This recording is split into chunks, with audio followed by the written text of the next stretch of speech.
we couldn't get our hearings under the Bush administration because the Republicans controlled Congress, so we couldn't get several pieces of legislation even through hearings. And when you watch some of it, oh my God, you'd be embarrassed at the money they spent at the big blow-ups of snake oil salesmen. They were talking about snake oil salesmen. I mean, I think this is 100 years later than that. They were talking about a lot of things other than the sick, the compassion, and the dying. And I can't tell you how many I've watched fall off the face of this earth through this process, and how many I'm trying to stop from that, including myself. I hear you. It's not an easy battle. You have a lot of ups and a lot of downs, mostly downs. Where does your motivation come from? Well, you're not stopping. From needing it, but then also all of the little old ladies that came when we were gathering signatures 16 years ago and 15 years ago for Prop 215. You still remember them? That's what never would let me stop, because they were telling me how they were getting their medicine, whether it be through their grandkids, whether it be through... They were going to places that you and I would never even think of going, to the worst drug areas to get burnt the most. I've had blind women ripped off for their money trying to get medicine and trying to control their glaucoma. You've had all these little old ladies just tell you these horror stories of how they were getting their medicine. And any person with a heart would fight to change that. And I've gone bankrupt doing it. 5 years ago, I had to file bankruptcy because I'm not one to ask for help easily. And I kept thinking that somebody would see the difference I was making in amending several laws and having to do a lot of it on my own. I mean, it's not easy to amend a state law on your own, but you can do it. So where do you stand now with, you were saying you weren't big on asking for help?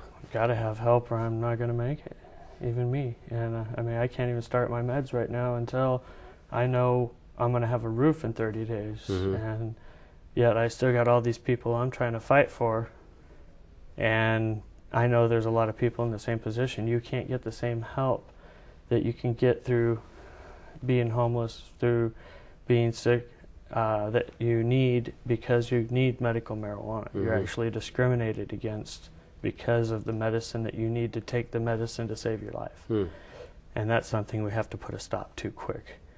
What is your idea of success? Patients being safe, having access to their medicine, whether it be the homeless, whether it be if you're sick and you need your medicine, you have access to it. And some of the cancer patients and the AIDS patients, they don't need the lowest quality you have there because that's the cheapest you can give them, because the BOE wants to tax the free marijuana you're giving them.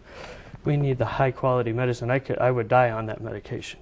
I helped rewrite the research bill that got $8 million over the years from the state, and yet I couldn't get on that same research to prove the validity of medical cannabis because they use the federal government marijuana, which is between 2 and 4% THC, and that's far below what I use out of my backyard. It's below that. Far below. They actually reduce it intentionally down to those levels. It doesn't start there. You can't buy it on the streets. What's the purpose of them doing that? Control. It's absolutely control. If they're going to give these, if that's what they give for research and for patients that were able to get on the IND program in the past. I mean, it's the IND program, the Investigational New Drug Program, yet they're not investigating. We've had outside doctors look into these patients who have been getting medical marijuana from the federal government. They get a ½ pound every month. And we honeycomb of joints, 300 joints that are over dry. And me as a marijuana expert, many marijuana experts would never identify what's in that joint as marijuana on the street. Without putting it through the lab, you wouldn't know it's marijuana. What about the... Because it's so trashed. Literally, they separate it out and put it back together. So there's a lot of stem, and then they freeze dry it for years. They destroy it, roll it in thick, harsh papers. It's crazy. I had an IND patient actually one time. We did an interview in her living room, and usually we smoked at the same time. She dunked her joint in a glass of water and then lit it and smoked it, the federal government joint. And it burnt quick, and it was a thick, cloudy smoke. And then I smoked my joint while I was doing my interview. And both the camera guy and I both noticed about the same time the difference in the color of the smoke and how harsh her was and how thick hers was. All Mhm. the particulates, I mean, the color is how many particulates are in it. And mine was so much clearer smoke than hers because it was Okay. better quality. So you're saying hers had been tampered? His was the federal government that had dropped it down to such low quality and bad papers and bad dehydration problems that it just destroys the plant.